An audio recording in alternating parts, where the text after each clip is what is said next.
ଏଇଭଳି ଫୁଲଦାନୀ ବନେଇବାକୁ ଚାହୁଁଛନ୍ତି କି? ତାହେଲେ ଆସନ୍ତୁ ବନେଇବା କେମିତି ଶିଖିବା ଏଇଟା ବନାଯାଏ। ଫ୍ଲାୱାର ଭେସ୍ ବନେଇବା ପାଇଁ ଆମ ଫାଷ୍ଟ ଗୋଟେ କାର୍ଡ଼ବୋର୍ଡ଼ ରୋଲରଟେ ନେବା ଏଇଭଳିଆ ସିଟେ, ତାପରେ ଗୋଟେ ବ୍ଲାକ୍ ପେପର ନେବା। ବ୍ଲାକ୍ ପେପରକୁ ସ୍କୋୟାର ସାଇଜର କାଟି ନେଇକି ତା କାର୍ଡ଼ବୋର୍ଡ଼ ପଛପଟେ ଏମିତି ଚିପକେଇ ନେବା। ଚିପକେଇ ନେଲା ପରେ ଏଇ ବ୍ଲାକ୍ ପେପରକୁ ସାଇଜ କରିକି ଅଠା ଲଗେଇକି କାର୍ଡ଼ବୋର୍ଡ଼ ଉପରେ ଅଠା ଲଗେଇକି ଆଉ ଉପରେ ଏଇଭଳି ଲଗେଇ ନେବା। ଲଗେଇ ନେଲା ପରେ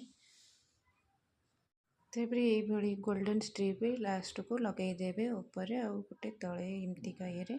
ଏ ଗୋଲ୍ଡେନ୍ ଷ୍ଟ୍ରିପ୍ ଆମର ଫ୍ଲିପକାର୍ଟରେ ମିଶୋରେ ମିଳିଯାଉଛି।